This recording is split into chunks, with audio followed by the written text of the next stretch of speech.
ಸ್ನೇಹಿತರೆ, ಆರ್‌ಆರ್‌ಬಿಯಲ್ಲಿ ಖಾಲಿ ಇರತಕ್ಕಂಥ ಅಸಿಸ್ಟೆಂಟ್ ಲೋಕೋ ಪೈಲಟ್ ಹುದ್ದೆಗಳಿಗೆ ಸಂಬಂಧಪಟ್ಟಂತೆ ಇವಾಗ ಅರ್ಜಿನ ಸಲ್ಲಿಸೋದಕ್ಕೆ ಪ್ರಾರಂಭವಾಗಿದೆ. ಅಂದರೆ ಇಲ್ಲಿ ಖಾಲಿ ಇರತಕ್ಕಂಥ ಈ ಒಂದು ಹುದ್ದೆಗಳಿಗೆ ಸಂಬಂಧಪಟ್ಟಂತೆ ಅರ್ಜಿ ಸಲ್ಲಿಸುವ ಪ್ರಾರಂಭ ದಿನಾಂಕ ಬಂದ್ಬಿಟ್ಟು ಇಲ್ಲಿ 12/4/2025ರಿಂದ ಅಪ್ಲಿಕೇಶನ್ ಸ್ಟಾರ್ಟ್ ಆಗಿದ್ದು, ಈ ಒಂದು ಡೇಟಿಂದ ನೀವು ಇಲ್ಲಿ 11/5/2025 ತನಕ ಅಪ್ಲಿಕೇಶನ್ನ ಹಾಕ್ಬೋದಾಗಿರುತ್ತೆ. ಈ ಒಂದು ಅಪ್ಲೈ ಮಾಡೋ ಲಿಂಕನ್ನು ನಮ್ಮ ಟೆಲಿಗ್ರಾಮ್ ಗ್ರೂಪಲ್ಲಿ ಕೊಟ್ಟಿರ್ತೀನಿ. ಎಲಿಜಿಬಲ್ ಆಗಿರ್ತಕ್ಕಂಥವ್ರು ಇವಾಗ ನಾನು ಹೇಳುವಂಥ ಒಂದು ಹಂತಗಳನ್ನು ಫಾಲೋ ಮಾಡ್ಕೊಂಡು ಅರ್ಜಿನ ಸಲ್ಲಿಸ್ಬೋದು. ಇನ್ನು ಇದಕ್ಕೂ ಮುಂಚೆ ಇಲ್ಲಿ ಖಾಲಿ ಇರತಕ್ಕಂಥ ಹುದ್ದೆಗಳಿಗೆ ಸಂಬಂಧಪಟ್ಟಂತೆ ನೋಟಿಫಿಕೇಷನ್ ಬಗ್ಗೆ ಮಾಹಿತಿನ ತಿಳಿಸಿಕೊಟ್ಟಿದ್ದೀನಿ. ಆ ಒಂದು ವಿಡಿಯೋನು ಕೂಡ ಈ ಒಂದು ವಿಡಿಯೋದ ಎಂಡ್ ಸ್ಕ್ರೀನಲ್ಲೇ ಕೊಟ್ಟಿರ್ತೀನಿ. ಯಾರೆಲ್ಲ ಇಲ್ಲಿ ಖಾಲಿ ಇರತಕ್ಕಂಥ ಹುದ್ದೆಗಳಿಗೆ ಸಂಬಂಧಪಟ್ಟಂತೆ ಅರ್ಜಿನ ಸಲ್ಲಿಸ್ಬೇಕಂತ ಅಂದ್ಕೊಂಡಿರ್ತಾರಲ್ಲ, ಆ ಒಂದು ವಿಡಿಯೋದಲ್ಲಿ ಹೇರಿರ್ತಕ್ಕಂಥ ಮಾಹಿತಿಗಳನ್ನ ಸರಿಯಾಗಿ ಚೆಕ್ ಮಾಡ್ಕೊಂಡು ಎಲಿಜಿಬಲ್ ಆಗಿರ್ತಕ್ಕಂಥ ಪ್ರತಿಯೊಬ್ಬರು ಕೂಡ ಇಲ್ಲಿ ಅರ್ಜಿನ ಸಲ್ಲಿಸ್ಬೋದು. ಇನ್ನು ಇವತ್ತಿನ ಈ ಒಂದು ವಿಡಿಯೋದಲ್ಲಿ ಮೇನಾಗಿ ನಾವು ಈ ಒಂದು ಆರ್‌ಆರ್‌ಬಿಯಲ್ಲಿ ಖಾಲಿ ಇರತಕ್ಕಂಥ ಈ ಒಂದು ಅಸಿಸ್ಟೆಂಟ್ ಲೋಕೋ ಪೈಲಟ್ ಹುದ್ದೆಗಳಿಗೆ ಸಂಬಂಧಪಟ್ಟಂತೆ ಮೊಬೈಲ್ ಮೂಲಕ ಯಾವ ರೀತಿ ಅರ್ಜಿನ ಸಲ್ಲಿಸೋದು ಅಂತ ನೋಡ್ತಾ ಹೋಗೋಣ. ಅದೇ ರೀತಿ ಒಂದು ವಿಡಿಯೋನ ಯಾರಾದರೂ ಹೊಸದಾಗಿ ನೋಡ್ತಿದ್ರೆ ಸಬ್ಸ್ಕ್ರೈಬ್ ಮಾಡ್ಕೊಳ್ಳಿ. ಇಲ್ಲಿ ಖಾಲಿ ಇರತಕ್ಕಂಥ ಒಟ್ಟು ಹುದ್ದೆಗಳ ಸಂಖ್ಯೆ ಬಂದ್ಬಿಟ್ಟು 9,970 ಹುದ್ದೆಗಳು ಖಾಲಿ ಇದಾವೆ.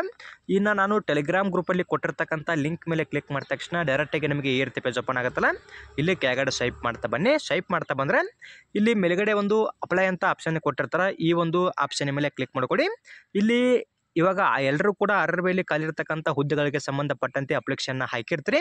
ನೀವೇನಾದರೂ ಹಾಕದಿದ್ದಲ್ಲಿ ಅಥವಾ ಈ ಒಂದು ಆರ್‌ಆರ್‌ಬಿಯಲ್ಲಿ ಖಾಲಿ ಇರತಕ್ಕಂಥ ಹುದ್ದೆಗಳಿಗೆ ಸಂಬಂಧಪಟ್ಟಂತೆ ಹೊಸದಾಗಿ ಅರ್ಜಿನ ಸಲ್ಲಿಸ್ತಾ ಇದ್ರೆ ಮೊದಲಾಗಿ ಅಕೌಂಟನ್ನು ಕ್ರಿಯೇಟ್ ಮಾಡ್ಕೋಬೇಕು.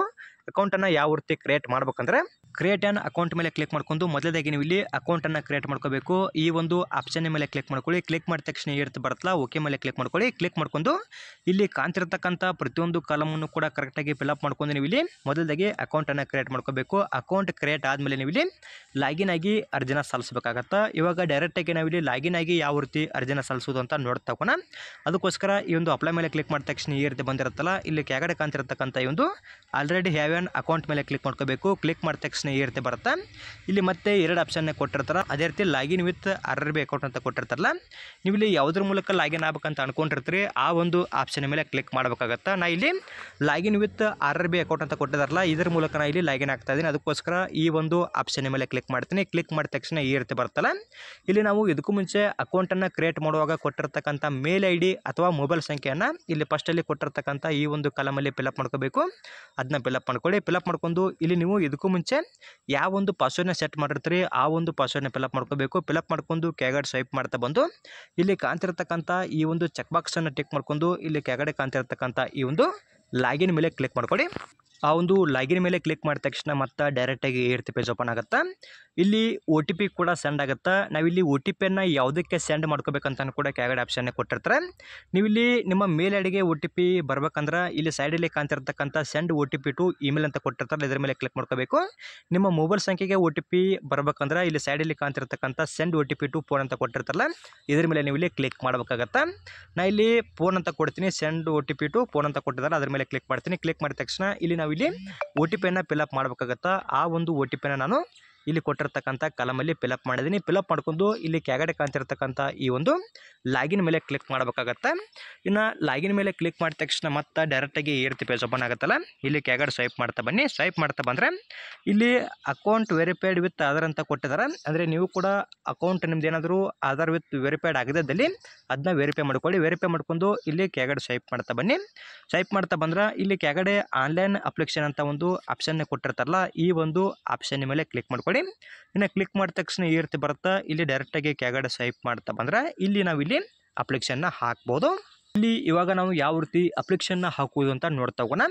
ಇಲ್ಲಿ ಮೊದಲದಾಗಿ ನಾವು ಸೆಲೆಕ್ಟ್ ದಿ ಆರ್‌ಆರ್‌ಬಿ ಅಂತ ಕೊಟ್ಟಿರ್ತಾರಲ್ಲ, ಅಂದರೆ ಈ ಒಂದು ಆಪ್ಷನ್ ಮೇಲೆ ಕ್ಲಿಕ್ ಮಾಡ್ಕೋಬೇಕು. ಕ್ಲಿಕ್ ಮಾಡ್ಕೊಂಡು ನಾವಿಲ್ಲಿ ಯಾವ ಒಂದು ಆರ್‌ಆರ್‌ಬಿಯಲ್ಲಿ ಖಾಲಿ ಇರ್ತಕ್ಕಂಥ ಹುದ್ದೆಗಳಿಗೆ ಅರ್ಜಿನ ಸಲ್ಲಿಸ್ತಾ ಇರ್ತೀವಿ ಆ ಒಂದು ಆರ್‌ಆರ್‌ಬಿಯನ್ನು ಸೆಲೆಕ್ಟ್ ಮಾಡಬೇಕಾಗತ್ತೆ. ಇಲ್ಲಿ ನಮ್ಮ ಕರ್ನಾಟಕದಲ್ಲಿ ಯಾವುದೇ ರೀತಿ ಆರ್‌ಆರ್‌ಬಿಗಳನ್ನ ಕೊಟ್ಟಿಲ್ಲ. ಅಂದರೆ ಬೆಂಗಳೂರು ಆಗಿರ್ಬೋದು, ಹುಬ್ಬಳ್ಳಿ ಆಗಿರ್ಬೋದು, ಈ ರೀತಿಯಲ್ಲಿ ಯಾವುದೇ ರೀತಿ ಆರ್‌ಆರ್‌ಬಿಯನ್ನು ಕೊಟ್ಟಿಲ್ಲ.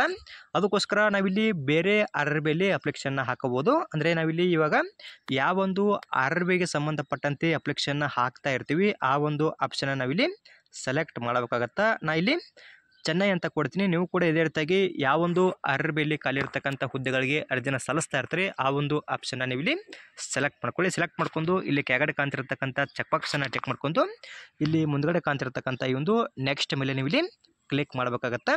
ಇನ್ನು ಒಂದು ನೆಕ್ಸ್ಟ್ ಮೇಲೆ ಕ್ಲಿಕ್ ಮಾಡಿದ ತಕ್ಷಣ ಈ ರೀತಿ ಬಂದಿರುತ್ತೆ. ಅಂದರೆ ನಾವಿಲ್ಲಿ ಇದಕ್ಕೂ ಮುಂಚೆ ಅಕೌಂಟನ್ನು ಕ್ರಿಯೇಟ್ ಮಾಡುವಾಗ ಕೊಟ್ಟಿರತಕ್ಕಂಥ ಎಲ್ಲ ಮಾಹಿತಿನೂ ಕೂಡ ಇಲ್ಲಿ ಆಟೋಮೆಟಿಕ್ ಆಗಿ ತೊಗೊಂಡಿರುತ್ತೆ. ನಾವಿಲ್ಲಿ ಮೇಲ್ಗಡೆ ಕಾಣ್ತಿರ್ತಕ್ಕಂಥ ಒಂದು ಇಂಟು ಮೇಲೆ ಕ್ಲಿಕ್ ಮಾಡ್ಕೋಬೇಕು. ಇನ್ನು ಕ್ಲಿಕ್ ಮಾಡಿದ ತಕ್ಷಣ ಈ ರೀತಿ ಬರ್ತಲ್ಲ, ಇಲ್ಲಿ ಕೆಳಗಡೆ ಸ್ವೈಪ್ ಮಾಡ್ತಾ ಬನ್ನಿ. ನಿಮಗೆ ಇದಕ್ಕೂ ಮುಂಚೆ ಹೇಳಿದ್ದೀನಿ, ನಾವಿಲ್ಲಿ ಅಕೌಂಟನ್ನು ಕ್ರಿಯೇಟ್ ಮಾಡುವಾಗ ಕೊಟ್ಟಿರ್ತಕ್ಕಂಥ ಎಲ್ಲ ಮಾಹಿತಿನೂ ಕೂಡ ಇಲ್ಲಿ ಆಟೋಮೆಟಿಕ್ ಆಗಿ ಬಂದಿರುತ್ತೆ. ಇವಾಗ ಡೈರೆಕ್ಟಾಗಿ ಕೆಳಗಡೆ ಸ್ವೈಪ್ ಮಾಡ್ತಾ ಬಂದರೆ ಇಲ್ಲಿ ಮೊದಲಾಗಿ ನಾವಿಲ್ಲಿ ಮೆರಿಟಲ್ ಸ್ಟೇಟಸನ್ನು ಸೆಲೆಕ್ಟ್ ಮಾಡಬೇಕಾಗತ್ತೆ. ಅದಕ್ಕೋಸ್ಕರ ಇಲ್ಲಿ ಕಾಣ್ತಿರ್ತಕ್ಕಂಥ ಈ ಒಂದು ಸೆಲೆಕ್ಟ್ ಮೇಲೆ ಕ್ಲಿಕ್ ಮಾಡ್ಕೊಳ್ಳಿ. ಕ್ಲಿಕ್ ಮಾಡ್ಕೊಂಡು ನಿಮಗೆ ಇಲ್ಲಿ ಕೊಟ್ಟಿರ್ತಕ್ಕಂಥ ಆಪ್ಷನ್ಗಳಲ್ಲಿ ಯಾವ ಒಂದು ಆಪ್ಷನ್ ಅಪ್ಲೈ ಆಗುತ್ತಾ ಆ ಒಂದು ಆಪ್ಷನ್ನ ಸೆಲೆಕ್ಟ್ ಮಾಡ್ಕೊಳ್ಳಿ. ಇನ್ನು ಮುಂದ್ಗಡೆ ಕೊಟ್ಟಿರ್ತಕ್ಕಂಥ ಕಾಲಮಲ್ಲಿ ರಿಲಿಜನ್ನು ಕೂಡ ಸೆಲೆಕ್ಟ್ ಮಾಡಬೇಕಾಗತ್ತೆ. ಅದಕ್ಕೋಸ್ಕರ ಇಲ್ಲಿ ಕಾಣ್ತಿರ್ತಕ್ಕಂಥ ಸೆಲೆಕ್ಟ್ ಮೇಲೆ ಕ್ಲಿಕ್ ಮಾಡ್ಕೊಂಡು ಇಲ್ಲಿ ನಿಮ್ಮ ರಿಲಿಜನ್ ಯಾವುದಿರುತ್ತಾ ಆ ಒಂದು ಆಪ್ಷನ್ನ ಸೆಲೆಕ್ಟ್ ಮಾಡ್ಕೊಳ್ಳಿ. ಇದನ್ನು ಸೆಲೆಕ್ಟ್ ಮಾಡ್ಕೊಂಡು ಇಲ್ಲಿ ಮುಂದ್ಗಡೆ ಕೊಟ್ಟಿರ್ತಕ್ಕಂಥ ಕಾಲಮಲ್ಲಿ ಮದರ್ ಟಂಗ್ ಅಂತ ಕೊಟ್ಟಿರ್ತಾರೆ, ಇಲ್ಲಿ ಸೆಲೆಕ್ಟ್ ಮೇಲೆ ಕ್ಲಿಕ್ ಮಾಡ್ಕೊಂಡು ಕನ್ನಡ ಅಂತ ನಾವಿಲ್ಲಿ ಸೆಲೆಕ್ಟ್ ಮಾಡಬೇಕಾಗತ್ತೆ. ಈ ರೀತಿಯಾಗಿ ಸೆಲೆಕ್ಟ್ ಮಾಡ್ಕೊಳ್ಳಿ. ಸೆಲೆಕ್ಟ್ ಮಾಡ್ಕೊಂಡು ಮತ್ತೆ ಕೆಳಗಡೆ ಸ್ವೈಪ್ ಮಾಡ್ತಾ ಬಂದರೆ ಇವಾಗ ನಾವಿಲ್ಲಿ ಎಕ್ಸಾಮಿನೇಷನ್ ಲ್ಯಾಂಗ್ವೇಜನ್ನು ಕೂಡ ಸೆಲೆಕ್ಟ್ ಮಾಡಬೇಕಾಗತ್ತೆ. ಅದಕ್ಕೋಸ್ಕರ ಇಲ್ಲಿ ಕಾಣ್ತಿರ್ತಕ್ಕಂಥ ಸೆಲೆಕ್ಟ್ ಮೇಲೆ ಕ್ಲಿಕ್ ಮಾಡ್ಕೊಳ್ಳಿ. ನೀವು ಇಲ್ಲಿ ಎಕ್ಸಾಮಿನೇಷನ್ನ ಯಾವ ಒಂದು ಲ್ಯಾಂಗ್ವೇಜಲ್ಲಿ ಬರೀಬೇಕಂತ ಅನ್ಕೊಂಡಿರ್ತೀರಿ ಆ ಒಂದು ಆಪ್ಷನ್ನ ನೀವು ಇಲ್ಲಿ ಸೆಲೆಕ್ಟ್ ಮಾಡಬೇಕಾಗತ್ತೆ. ನಾನು ಕನ್ನಡ ಅಂತ ಕೊಡ್ತೀನಿ, ನೀವು ಕೂಡ ಯಾವ ಒಂದು ಲ್ಯಾಂಗ್ವೇಜಲ್ಲಿ ಎಕ್ಸಾಮನ್ನು ಬರೀಬೇಕಂತ ಅನ್ಕೊಂಡಿರ್ತೀರಿ ಆ ಒಂದು ಆಪ್ಷನ್ನ ಸೆಲೆಕ್ಟ್ ಮಾಡ್ಕೋಬೋದು. ಇನ್ನು ಇಲ್ಲಿ ಮುಂದುಗಡೆ ಕೊಟ್ಟಿರ್ತಕ್ಕಂಥ ಈ ಒಂದು ಕಾಲಮ್ಗಳಲ್ಲಿ ನಿಮ್ಮ ದೇಹದ ಮೇಲೆ ಇರತಕ್ಕಂಥ ಪರ್ಮನೆಂಟ್ ಬಾಡಿ ಮಾರ್ಕನ್ನು ಫಿಲಪ್ ಮಾಡಬೇಕಾಗತ್ತೆ. ಟೋಟಲಾಗಿ ಇಲ್ಲಿ 2 ಮಾರ್ಕನ್ನು ಕಂಪಲ್ಸರಿಯಾಗಿ ಫಿಲಪ್ ಮಾಡಲೇಬೇಕಾಗತ್ತೆ. ಕರೆಕ್ಟಾಗಿ ಒಂದು ಬಾಡಿ ಮಾರ್ಕನ್ನು ಫಿಲಪ್ ಮಾಡ್ಕೊಳ್ಳಿ. ಇನ್ನು ಫಿಲಪ್ ಮಾಡ್ಕೊಂಡು ಕೆಳಗಡೆ ಸ್ವೈಪ್ ಮಾಡ್ತಾ ಬಂದ್ರೆ ಇಲ್ಲಿ ನೀವು ನಿಮ್ಮ ಕ್ಯಾಟಗರಿಯನ್ನು ಕೂಡ ಸೆಲೆಕ್ಟ್ ಮಾಡಬೇಕಾಗತ್ತೆ. ಅದಕ್ಕೋಸ್ಕರ ಇಲ್ಲಿ ಕೆಳಗಡೆ ಕಾಣ್ತಿರ್ತಕ್ಕಂಥ ಒಂದು ಸೆಲೆಕ್ಟ್ ಮೇಲೆ ಕ್ಲಿಕ್ ಮಾಡ್ಕೊಳ್ಳಿ. ಕ್ಲಿಕ್ ಮಾಡಿದ ತಕ್ಷಣ ಈ ರೀತಿ ಬರ್ತಲ್ಲ, ಇಲ್ಲಿ ಕೊಟ್ಟಿರ್ತಕ್ಕಂಥ ಲಿಸ್ಟಲ್ಲಿ ನಿಮ್ಮ ಕ್ಯಾಟಗರಿ ಯಾವುದಿರುತ್ತಾ ಆ ಒಂದು ಆಪ್ಷನ್ನ ಸೆಲೆಕ್ಟ್ ಮಾಡ್ಕೋಬೇಕು. ಸೆಲೆಕ್ಟ್ ಮಾಡಿದ ತಕ್ಷಣ ಈ ರೀತಿ ಬರುತ್ತಾ, ಇಲ್ಲಿ ಕೆಳಗಡೆ ಕಾಣ್ತಿರ್ತಕ್ಕಂಥ ಐ ಅಂಡರ್ಸ್ಟುಡ್ ಅಗ್ರಿ ಅಂತ ಕೊಟ್ಟಿರ್ತಾರಲ್ಲ ಅದ್ರ ಮೇಲೆ ಕ್ಲಿಕ್ ಮಾಡ್ಕೋಬೇಕು. ಇನ್ನು ಕ್ಲಿಕ್ ಮಾಡಿದ ತಕ್ಷಣ ಇಲ್ಲಿ ಈ ರೀತಿ ಬಂದಿರುತ್ತಲ್ಲ, ಇವಾಗ ನಾವು ಇಲ್ಲಿ ಕೊಟ್ಟಿರ್ತಕ್ಕಂಥ ಕಾಲಮ್ಗಳನ್ನು ಕೂಡ ಫಿಲಪ್ ಮಾಡಬೇಕು. ಇಲ್ಲಿ ಕೊಟ್ಟಿರ್ತಕ್ಕಂಥ ಕಾಲಮ್ಗಳನ್ನು ಯಾವ ರೀತಿ ಫಿಲಪ್ ಮಾಡ್ಬೇಕಂದ್ರೆ ಇಲ್ಲಿ ಫಸ್ಟಲ್ಲಿ ಕೊಟ್ಟಿರ್ತಕ್ಕಂಥ ಕಾಲಮಲ್ಲಿ ನೇಮ್ ಆಫ್ ದಿ ಟ್ರೈಬ್ ಅಂತ ಕೊಟ್ಟಿರ್ತಾರೆ. ಅಂದರೆ ಇಲ್ಲಿ ಕೊಟ್ಟಿರ್ತಕ್ಕಂಥ ಕಾಲಮಲ್ಲಿ ನಿಮ್ಮ ಕ್ಯಾಸ್ಟ್ ನೇಮನ್ನು ಫಿಲಪ್ ಮಾಡ್ಕೋಬೇಕಾಗತ್ತೆ, ಅದನ್ನ ಫಿಲಪ್ ಮಾಡ್ಕೊಳ್ಳಿ. ಇನ್ನು ಕಮ್ಯುನಿಟಿ ಸರ್ಟಿಫಿಕೇಟ್ ನಂಬರ್ ಅಂತ ಕೊಟ್ಟಿರ್ತಾರಲ್ಲ, ಅಂದರೆ ನಿಮ್ಮ ಕ್ಯಾಸ್ಟ್ ಸರ್ಟಿಫಿಕೇಟ್ ನಂಬರ್ನ ಫಿಲಪ್ ಮಾಡ್ಕೋಬೇಕು. ಇನ್ನು ಕಮ್ಯುನಿಟಿ ಸರ್ಟಿಫಿಕೇಟ್ ಇಶ್ಯೂಯಿಂಗ್ ಅಥಾರಿಟಿ ಅಂತ ಕೊಟ್ಟಿರ್ತಾರೆ, ಅಂದರೆ ನಿಮಗೆ ಇಲ್ಲಿ ಒಂದು ಕ್ಯಾಸ್ಟ್ ಸರ್ಟಿಫಿಕೇಟನ್ನು ಯಾವೊಂದು ಅಥಾರಿಟಿ ಇಶ್ಯೂ ಮಾಡಿರುತ್ತಾ ಅದನ್ನು ಕೂಡ ನೀವು ಇಲ್ಲಿ ಸೆಲೆಕ್ಟ್ ಮಾಡಬೇಕಾಗತ್ತೆ. ಇದು ಕೂಡ ನಿಮ್ಮ ಕ್ಯಾಸ್ಟ್ ಸರ್ಟಿಫಿಕೇಟಲ್ಲೇ ಇರುತ್ತೆ. ಕರೆಕ್ಟಾಗಿ ಚೆಕ್ ಮಾಡ್ಕೊಂಡು ನೀವು ಇಲ್ಲಿ ಸೆಲೆಕ್ಟ್ ಮಾಡ್ಬೋದಾಗಿರುತ್ತೆ. ಇಲ್ಲಿ ಪ್ರತಿಯೊಂದು ಆಪ್ಷನ್ನು ಕೂಡ ಕೊಟ್ಟಿರ್ತಾರೆ, ಕರೆಕ್ಟಾಗಿ ಚೆಕ್ ಮಾಡ್ಕೊಂಡು ನೀವು ಇಲ್ಲಿ ಸೆಲೆಕ್ಟ್ ಮಾಡ್ಕೋಬೋದು. ಇನ್ನು ಇದಾದಮೇಲೆ ಇಲ್ಲಿ ಕೆಳಗಡೆ ಕೊಟ್ಟಿರ್ತಕ್ಕಂಥ ಕಾಲಮಲ್ಲಿ community certificate date of issue ಅಂತ ಕೊಟ್ಟಿರ್ತಾರೆ, ಅಂದರೆ ನಿಮ್ಮ ಒಂದು ಕ್ಯಾಸ್ಟ್ ಸರ್ಟಿಫಿಕೇಟ್ ಇರುತ್ತಲ್ಲ ಅದನ್ನು ಇಶ್ಯೂ ಮಾಡಿರ್ತಕ್ಕಂಥ ಡೇಟ್ನು ಕೂಡ ನೀವು ಇಲ್ಲಿ ಸೆಲೆಕ್ಟ್ ಮಾಡ್ಕೋಬೇಕಾಗತ್ತೆ. ಈ ಒಂದು ಆಪ್ಷನ್ ಮೇಲೆ ಕ್ಲಿಕ್ ಮಾಡ್ಕೊಂಡು ಇನ್ನು ಇದಾದಮೇಲೆ ಇಲ್ಲಿ ಪ್ರೀ ಟ್ರಾವೆಲ್ ಇರುತ್ತೆ, ಅಂದರೆ ನೀವು ಇಲ್ಲಿ ಎಕ್ಸಾಮ್ಗೆ ಸಂಬಂಧಪಟ್ಟಂತೆ ಏನಾದರೂ ಅಡ್ಮಿಟ್ ಕಾರ್ಡ್ನ ಬಿಡುಗಡೆ ಮಾಡಿದ ಮೇಲೆ ಇಲ್ಲಿ ಪ್ರೀ ಟ್ರಾವೆಲ್ ಪಾಸ್ ಸಿಗುತ್ತಾ ಟ್ರೈನದು. ನೀವೇನಾದರೂ ಇಲ್ಲಿ ಎಸ್ ಅಂತ ಕೊಟ್ಟರೆ ಮಾತ್ರ ನಿಮಗೆ ಪ್ರೀ ಟ್ರಾವೆಲ್ ಪಾಸ್ ಸಿಗುತ್ತಾ, ನೋ ಅಂತ ಕೊಟ್ಟರೆ ಯಾವುದೇ ರೀತಿ ಟ್ರಾವೆಲ್ ಪಾಸ್ ಸಿಗಂಗಿಲ್ಲ. ಆದಷ್ಟು ಎಲ್ಲರೂ ಕೂಡ ಇಲ್ಲಿ ಎಸ್ ಅಂತ ಟಿಕ್ ಮಾಡ್ಕೊಳ್ಳಿ. ಇನ್ನು ಎಸ್ ಅಂತ ಕೊಟ್ಟ ತಕ್ಷಣ ಇಲ್ಲಿ ನಿಮಗೆ ನಿಯರೆಸ್ಟ್ ಆಗಿರತಕ್ಕಂಥ ರೈಲ್ವೆ ಸ್ಟೇಷನ್ ಯಾವುದಿರುತ್ತಾ ಆ ಒಂದು ರೈಲ್ವೆ ಸ್ಟೇಷನ್ನ ನೀವು ಇಲ್ಲಿ ಫಿಲಪ್ ಮಾಡಬೇಕಾಗತ್ತಾ. ಇಷ್ಟು ನೀವು ಇಲ್ಲಿ ಕರೆಕ್ಟಾಗಿ ಮಾಹಿತಿಯನ್ನು ಫಿಲಪ್ ಮಾಡ್ಕೊಳ್ಳಿ. ಫಿಲಪ್ ಮಾಡ್ಕೊಂಡು ಇಲ್ಲಿ ಕೆಳಗಡೆ ಕಾಣ್ತಿರ್ತಕ್ಕಂಥ ಅಪ್ಲೋಡ್ ಡಾಕ್ಯುಮೆಂಟ್ ಮೇಲೆ ಕ್ಲಿಕ್ ಮಾಡ್ಕೊಂಡು ನಿಮ್ಮ ಕ್ಯಾಸ್ಟ್ ಸರ್ಟಿಫಿಕೇಟ್ ಕೂಡ ನೀವು ಇಲ್ಲಿ ಅಪ್ಲೋಡ್ ಮಾಡಬೇಕಾಗತ್ತಾ. ಇಲ್ಲಿ ಸೈಜ್ ಬಂದ್ಬಿಟ್ಟು 400 KB ಕಡಿಮೆ ಇರತಕ್ಕಂಥ ಸೈಜಲ್ಲಿ ನೀವು ಇಲ್ಲಿ ಅಪ್ಲೋಡ್ ಮಾಡ್ಕೋಬೋದು. PDF ಫಾರ್ಮೆಟಲ್ಲಿ ನೀವು ಇಲ್ಲಿ ನಿಮ್ಮ ಕ್ಯಾಸ್ಟ್ ಸರ್ಟಿಫಿಕೇಟನ್ನು ಅಪ್ಲೋಡ್ ಮಾಡಬೇಕಾಗತ್ತೆ. ಕರೆಕ್ಟಾಗಿ ಕ್ಲಿಯರ್ ಆಗಿರ್ತಕ್ಕಂಥ ಒಂದು ಡಾಕ್ಯುಮೆಂಟ್ಗಳನ್ನ ಅಪ್ಲೋಡ್ ಮಾಡ್ಕೊಳ್ಳಿ. ಇಷ್ಟು ಒಂದು ಕ್ಯಾಸ್ಟ್ ಸರ್ಟಿಫಿಕೇಟ್ ಬಗ್ಗೆ ಮಾಹಿತಿಯನ್ನು ಫಿಲಪ್ ಮಾಡ್ಕೊಂಡು ಕೆಳಗಡೆ ಸ್ವೈಪ್ ಮಾಡ್ತಾ ಬಂದರೆ ಇಲ್ಲಿ ಅಡ್ರೆಸ್ ಬಗ್ಗೆ ನಾವು ಇದಕ್ಕೂ ಮುಂಚೆ ಮಾಹಿತಿಯನ್ನು ಕೊಟ್ಟಿರ್ತೀವಿ. ನೀವೇನಾದರೂ ಚೇಂಜಸನ್ನು ಮಾಡ್ಬೇಕಂತ ಅಂದ್ಕೊಂಡಿದ್ರೆ ಚೇಂಜಸನ್ನು ಮಾಡ್ಕೋಬೋದು. ನಾನು ಇಲ್ಲಿ ಚೇಂಜಸನ್ನು ಮಾಡ್ತಾ ಇಲ್ಲ, ಅದಕ್ಕೋಸ್ಕರ ಕೆಳಗಡೆ ಸ್ವೈಪ್ ಮಾಡ್ತಾ ಬರ್ತೀನಿ. ಸ್ವೈಪ್ ಮಾಡ್ತಾ ಬಂದು ಇಲ್ಲಿ ಕೆಳಗಡೆ ಕಾಣ್ತಿರ್ತಕ್ಕಂಥ ಸೇವ್ ಮೇಲೆ ಕ್ಲಿಕ್ ಮಾಡ್ಕೋಬೇಕು. ಸೇವ್ ಮೇಲೆ ಕ್ಲಿಕ್ ಮಾಡ್ಕೊಂಡು ಮತ್ತೆ ನೀವು ಇಲ್ಲಿ ನೆಕ್ಸ್ಟ್ ಮೇಲೆ ಕ್ಲಿಕ್ ಮಾಡಬೇಕಾಗುತ್ತೆ. ಆ ಒಂದು ನೆಕ್ಸ್ಟ್ ಮೇಲೆ ಕ್ಲಿಕ್ ಮಾಡಿದ ತಕ್ಷಣ ಈ ರೀತಿ ಬರುತ್ತೆ, ಪರ್ಸನಲ್ ಡೀಟೇಲ್ಸ್ ಸೇವ್ ಸಕ್ಸಸ್ಫುಲಿ ಅಂತ ಬರುತ್ತೆ. ಇವಾಗ ಇಲ್ಲಿ ಕಾಣ್ತಿರ್ತಕ್ಕಂಥ ಈ ಒಂದು ಇಂಟು ಮೇಲೆ ಕ್ಲಿಕ್ ಮಾಡ್ಕೊಳ್ಳಿ. ಇನ್ನು ಕ್ಲಿಕ್ ಮಾಡಿದ ತಕ್ಷಣ ಈ ರೀತಿ ಬಂದಿರುತ್ತಲ್ಲ, ಇವಾಗ ಇಲ್ಲಿ ಅದರ್ ಇನ್ಫಾರ್ಮೇಷನ್ ಅಂತ ಕೊಟ್ಟಿರ್ತಾರೆ. ಇಲ್ಲಿ ನಾವು ಇನ್ನಿತರ ಮಾಹಿತಿಯನ್ನು ಕೂಡ ಕೊಡಬೇಕಾಗತ್ತೆ. ಅಂದರೆ ಇಲ್ಲಿ ಕೆಳಗಡೆ ಸ್ವೈಪ್ ಮಾಡ್ತಾ ಬಂದರೆ ನೀವೇನಾದರೂ ಮಾಜಿ ಸೈನಿಕ ಅಭ್ಯರ್ಥಿಗಾಗಿದ್ದರೆ ಇಲ್ಲಿ ಎಸ್ ಅಂತ ಟಿಕ್ ಮಾಡ್ಕೋಬೇಕು. ಇಲ್ಲದಲ್ಲಿ ನೋ ಅಂತ ಇರುತ್ತೆ, ಅದನ್ನ ಟಿಕ್ ಮಾಡ್ಕೊಳ್ಳಿ. ಅಂದರೆ ನಾವು ಇಲ್ಲಿ ಇದಕ್ಕೂ ಮುಂಚೆ ಕೊಟ್ಟಿರ್ತೀವಲ್ಲ ಅದು ಆಟೋಮೆಟಿಕ್ಕಾಗಿ ಇಲ್ಲಿ ತೊಗೊಂಡಿರುತ್ತೆ. ನೀವೇನಾದರೂ ಹೊಸದಾಗಿ ಅರ್ಜಿನ ಸಲ್ಲಿಸ್ತಾ ಇದ್ದರೆ ಮಾತ್ರ ಇಲ್ಲಿ ಸೆಲೆಕ್ಟ್ ಮಾಡ್ಕೊಳ್ಳಿ. ಇನ್ನು ಇದಾದಮೇಲೆ ನೀವೇನಾದರೂ EBC ಅಂದರೆ ಎಕನಾಮಿಕ್ಲಿ ಬ್ಯಾಕ್ವರ್ಡ್ ಕ್ಲಾಸ್ ಅಭ್ಯರ್ಥಿಯಾಗಿದ್ದರೆ ಇಲ್ಲಿ ಎಸ್ ಅಂತ ಟಿಕ್ ಮಾಡ್ಕೋಬೇಕು. ಇಲ್ಲದಲ್ಲಿ ನೋ ಅಂತ ಟಿಕ್ ಮಾಡ್ಕೋಬೇಕಾಗತ್ತೆ.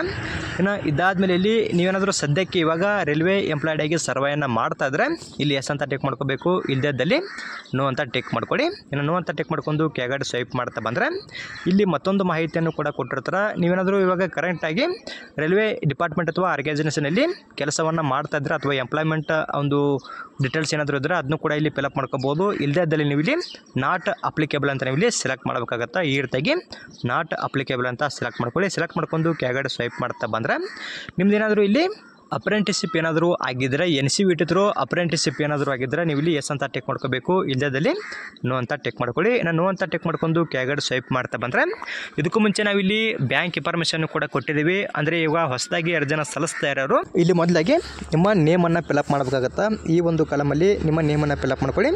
ಇನ್ನು ಅಕೌಂಟ್ ನಂಬರ್ನ ಫಿಲಪ್ ಮಾಡ್ಕೋಬೇಕು. ಮತ್ತು ಇಲ್ಲಿ ಕೆಳಗಡೆ ಕೊಟ್ಟಿರ್ತಕ್ಕಂಥ ಕಾಲಮಲ್ಲಿ IFSC ಕೋಡನ್ನು ಫಿಲಪ್ ಮಾಡ್ಕೊಂಡು ಇಲ್ಲಿ ಕೆಳಗಡೆ ಕಾಣ್ತಿರ್ತಕ್ಕಂಥ ಒಂದು ಕನ್ಫರ್ಮ್ ಮೇಲೆ ಕ್ಲಿಕ್ ಮಾಡಿದ ತಕ್ಷಣ ಇಲ್ಲಿ ನಿಮ್ಮ ಬ್ಯಾಂಕ್ ನೇಮು ಮತ್ತು ಒಂದು ಬ್ಯಾಂಕ್ ಅಡ್ರೆಸ್ ಬಂದ್ಬಿಟ್ಟು ಆಟೋಮೆಟಿಕ್ಕಾಗಿ ತೊಗೊಳುತ್ತೆ.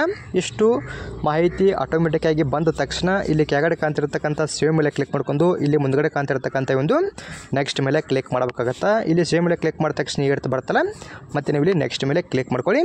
ಇನ್ನು ನೆಕ್ಸ್ಟ್ ಮೇಲೆ ಕ್ಲಿಕ್ ಮಾಡಿದ ತಕ್ಷಣ ಇಲ್ಲಿ ಕೆಳಗಡೆ ಸ್ವೈಪ್ ಮಾಡ್ತಾ ಬನ್ನಿ. ಇವಾಗ ನಾವಿಲ್ಲಿ ಎಜುಕೇಷನ್ ಕ್ವಾಲಿಫಿಕೇಷನ್ ಬಗ್ಗೆ ಮಾಹಿತಿಯನ್ನು ಫಿಲಪ್ ಮಾಡಬೇಕಾಗತ್ತೆ.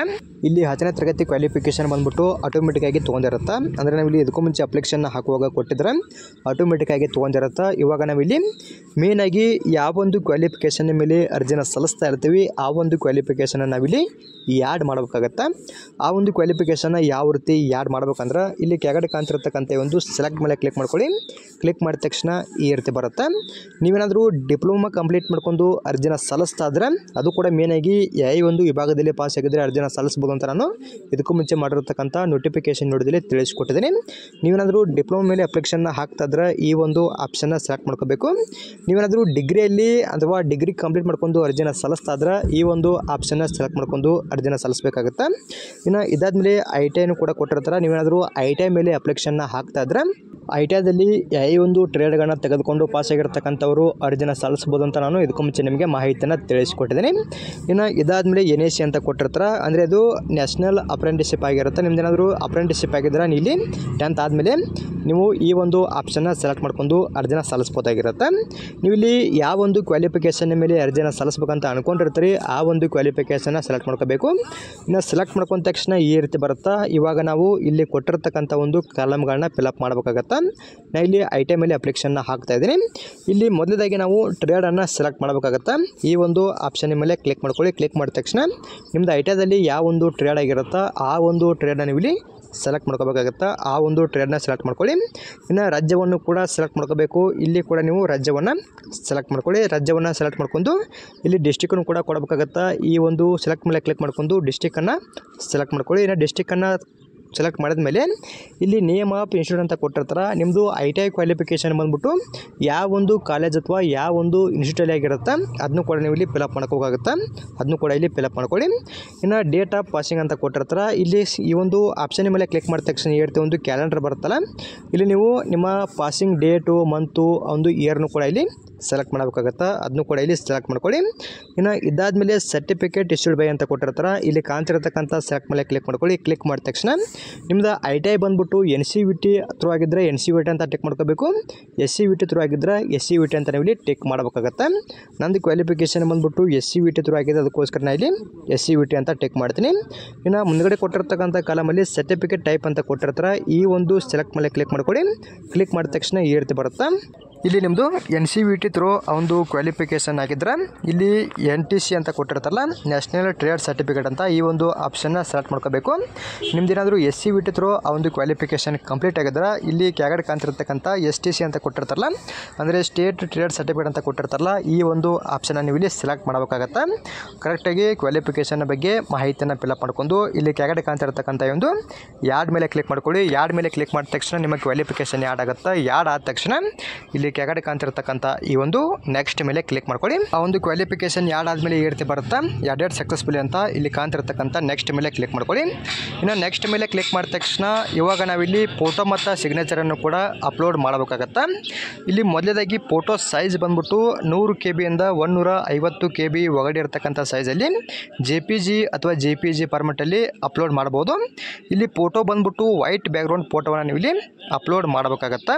ಇನ್ನು ಫೋಟೋವನ್ನು ಯಾವ ರೀತಿ ಅಪ್ಲೋಡ್ ಮಾಡ್ಬೇಕಂದ್ರೆ ಇಲ್ಲಿ ಕೆಳಗಡೆ ಕಾಣ್ತಿರ್ತಕ್ಕಂಥ ಈ ಒಂದು ಬ್ರೌಸ್ ಮೇಲೆ ಕ್ಲಿಕ್ ಮಾಡ್ಕೊಂಡು ನಿಮ್ಮ ಹತ್ರ ಸೇವ್ ಆಗಿರ್ತಕ್ಕಂಥ ಒಂದು ಫೈಲ್ನ ಮೇಲೆ ಕ್ಲಿಕ್ ಮಾಡ್ಕೊಳ್ಳಿ. ಅದು ಆಟೋಮೆಟಿಕ್ಕಾಗಿ ಇಲ್ಲಿ ಅಪ್ಲೋಡ್ ಆಗುತ್ತೆ. ಇನ್ನು ಇದಾದಮೇಲೆ ಸಿಗ್ನೇಚರ್ನು ಕೂಡ ಅಪ್ಲೋಡ್ ಮಾಡ್ಕೋಬೇಕು. ಇಲ್ಲಿ ಸಿಗ್ನೇಚರ್ ಯಾವ ರೀತಿ ಇರಬೇಕಂದ್ರೆ ಇಲ್ಲಿ ನೋಡಿ ಕೆಳಗಡೆ ಅವರು ಸಿಗ್ನೇಚರ್ ಬಗ್ಗೆನೂ ಕೂಡ ಮಾಹಿತಿಯನ್ನು ಕೊಟ್ಟಿದ್ದಾರೆ. ಇಲ್ಲಿ ಸಿಗ್ನೇಚರ್ ಸೈಜ್ ಬಂದ್ಬಿಟ್ಟು 30 KB ಇಂದ ಹಿಡಿದು 49 KB ಒಳಗಡೆ ಇರ್ತಕ್ಕಂಥ ಸೈಜಲ್ಲಿ ನಿಮ್ಮ ಸಿಗ್ನೇಚರನ್ನು ಅಪ್ಲೋಡ್ ಮಾಡ್ಕೋಬೋದು. ಇನ್ನು ಸೈಜ್ ಬಂದ್ಬಿಟ್ಟು ಕರೆಕ್ಟಾಗಿ ಚೆಕ್ ಮಾಡ್ಕೋಬೇಕು. ಇನ್ನು ಯಾವ ಒಂದು ಫಾರ್ಮೆಟಲ್ಲಿ ಅಪ್ಲೋಡ್ ಮಾಡ್ಬೇಕಂದ್ರೆ JPG ಅಥವಾ JPG ಫಾರ್ಮೆಟಲ್ಲಿ ನಿಮ್ಮ ಸಿಗ್ನೇಚರನ್ನು ಅಪ್ಲೋಡ್ ಮಾಡಬೇಕಾಗತ್ತೆ.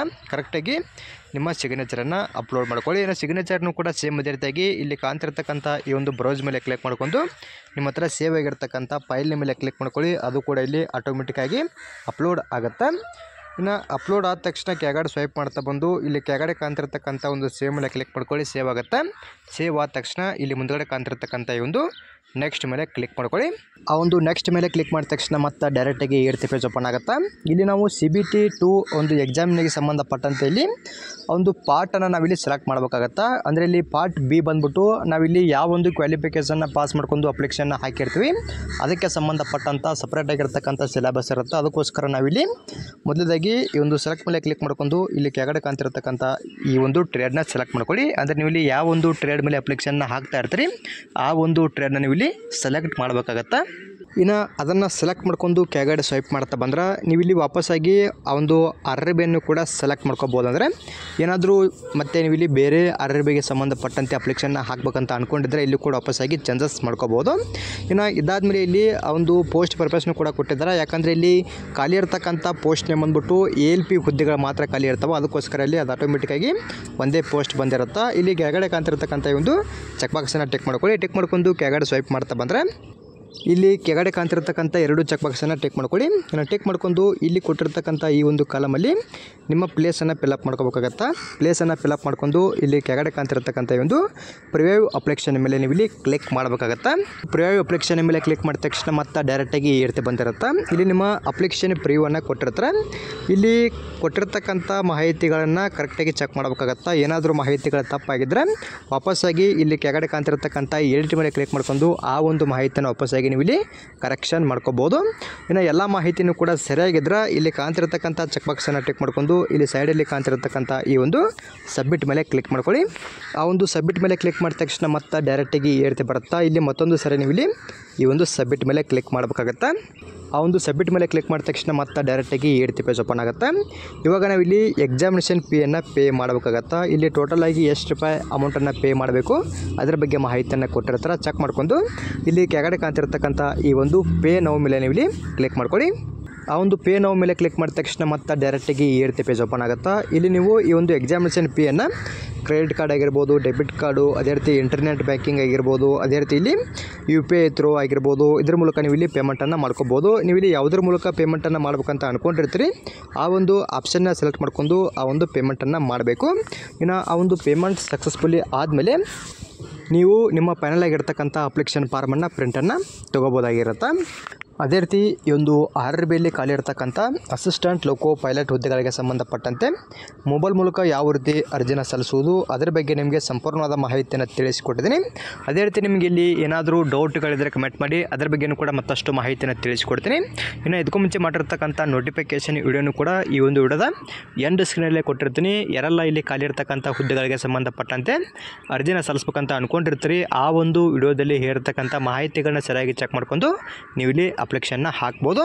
ಇನ್ನು ಈ ಒಂದು ಅಪ್ಲೈ ಮಾಡೋ ಲಿಂಕನ್ನು ನಮ್ಮ ಟೆಲಿಗ್ರಾಮ್ ಗ್ರೂಪಲ್ಲಿ ಕೊಟ್ಟಿರ್ತೀನಿ. ಯಾರೆಲ್ಲ ಅರ್ಜಿನ ಸಲ್ಲಿಸ್ಬೇಕಂತ ಅಂದ್ಕೊಂಡಿರ್ತೀರಿ ಆ ಒಂದು ಲಿಂಕ್ ಮೇಲೆ ಕ್ಲಿಕ್ ಮಾಡ್ಕೊಂಡು ಅರ್ಜಿನ ಸಲ್ಲಿಸ್ಬೋದು. ನಿಮ್ಗೇನಾದರೂ ಲಿಂಕ್ ಸಿಗದೇ ಇದ್ದಲ್ಲಿ ಇಲ್ಲಿ ಮೇಲ್ಗಡೆ ಏನೊಂದು ಲಿಂಕ್ ಕಾಣ್ತಾ ಇದೆಯಲ್ಲ RRBapply.gov.in ಅಂತ ಈ ಒಂದು ಲಿಂಕನ್ನು ಡೈರೆಕ್ಟಾಗಿ ನೀವು ಕ್ರೋಮಲ್ಲಿ ಸರ್ಚ್ ಮಾಡಿದ್ರು ಕೂಡ ಈ ರೀತಿ ಒಂದು ವೆಬ್ಸೈಟ್ ಬರುತ್ತೆ. ಅಲ್ಲೂ ಕೂಡ ಡೈರೆಕ್ಟಾಗಿ ನೀವು ಅಪ್ಲಿಕೇಶನ್ನ ಹಾಕ್ಬೋದು. ಅದೇ ರೀತಿ ಈ ಒಂದು ಮಾಹಿತಿ ತಮಗೆ ಇಷ್ಟವಾದಲ್ಲಿ ನಮ್ಮ ಚಾನಲ್ನ ಸಬ್ಸ್ಕ್ರೈಬ್ ಮಾಡ್ಕೊಳ್ಳಿ, ಹಾಗೆ ಲೈಕ್ ಮಾಡಿರಿ. ನಿಮ್ಮ ಸ್ನೇಹಿತರು ಕೂಡ ಶೇರ್ ಮಾಡಿ, ಅವರು ಕೂಡ ಇಲ್ಲಿ ಖಾಲಿ ಇರ್ತಕ್ಕಂಥ ಹುದ್ದೆಗಳಿಗೆ ಸಂಬಂಧಪಟ್ಟಂತೆ ಅರ್ಜಿನ ಸಲ್ಲಿಸಲಿ. ಅದೇ ರೀತಿ ಮತ್ತೆ ಮುಂದಿನ ವಿಡಿಯೋದಲ್ಲಿ ಭೇಟಿಯಾಗೋಣ. Thanks for watching.